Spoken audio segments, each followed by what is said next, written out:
Let's do this.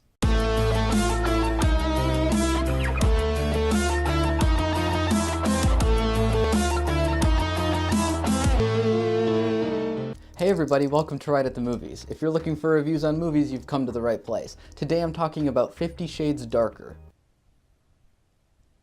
This is your fault. When I reviewed the first 50 Shades movie, it was one of my most controversial reviews ever. I hated it, and even though that video's been taken down and moved to a different channel and moved all over and had to be re-uploaded and changed and edited for copyright reasons, I'm still really proud of it, and I gotta say, I would prefer to watch that movie 100 times again before this one more time. It's that bad.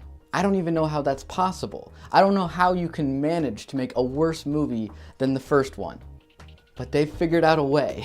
I've never wanted to try again. Have dinner with me.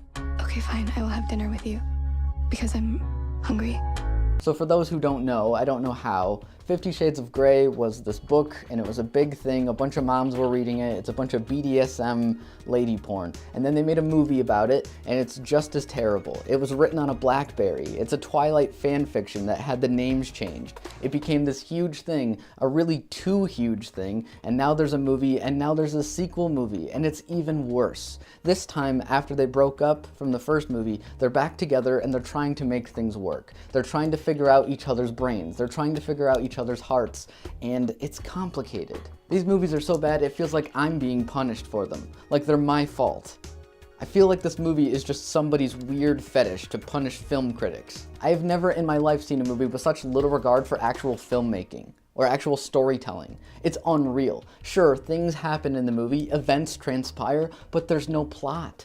Characters don't have arcs, nothing new is discovered, and characters learn lessons and then completely forget them again 5 minutes later. It's unreal. It doesn't even care. It's there to make money, and it knows that you're gonna see it, and it knows that you're gonna take a date to see it. I shouldn't even review this as a movie. 50 Shades Darker isn't a movie. It's a really expensive music video. It's almost so bad, and the editing is almost so harebrained, it almost feels like a collection of deleted scenes from the first one, made into a movie. The first one had things happen. The first one had some semi-decent directing. The first one had good cinematography and a good soundtrack and a pretty good cast, even though they didn't really work together. This one, I've got nothing. I've seriously got nothing. And this one, people are having sex, people are angry, people are fighting, people are jealous, some people are moaning, some people are crying, and none of it has any significance to the overall story. As I said, it's all character driven, 100% character driven. Nothing happens in the movie. It's like a bunch of characters with their own ambitions and their own ideas standing next to each other, telling each other about them. And there's no logical connection between any of it. Why is this happening? Why is that happening? Why should I care? And for the love of God, will the two main characters actually act like they like each other? Even in the least. Your boyfriend has a reputation. Do you want to be kept or have respect? It's so frustrating because us as an audience are trying to find a middle ground between these two characters, but they're so glaringly inconsistent, there is no middle ground. They constantly change. By the scene, by the movie, by the minute. Who are these people? Do you think you're the first woman who's tried to save him? He's changing. It's not what he wants anymore, but it's what he needs. See, she's very uncomfortable with some of the crazy sex stuff that he's into, but she's also into it when the plot demands it. And he's also really uncomfortable with some of the emotional stuff that she wants, but he's also into it when the plot demands it. If you even want to call this a plot. And hey, even the sex scenes this time feel more mild. In a 50 Shades of Grey movie, the sex scenes aren't that great. The cornerstone of this entire series is weirdo kinky sex, and they barely do any of that in this movie.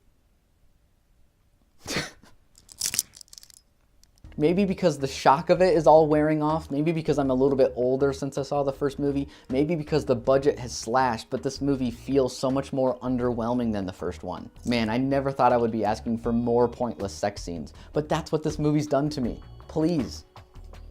Show me some softcore porn in a theater full of people. Just do something.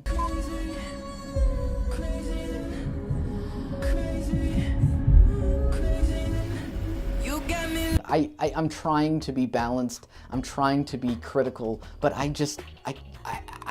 I've got nothing, okay? This movie baffles me. It's so bland. It's so bland. And this is supposed to be 50 Shades darker. Where's the weird stuff? Where's the kinky stuff? Where's the expensive stuff? Why are these books and now these movies such a big deal? Because I still don't understand. We've only got one movie left in this series, and thank God, because I can't keep doing this to myself. This one feels less abusive, less obsessive, less perverse. But isn't that what people liked about the first one? I'm gonna give 50 Shades Darker two thumbs down. Thanks for watching Right at the Movies. Did you see 50 Shades Darker? What did you think? Comment down below. And you can check out some more reviews right here.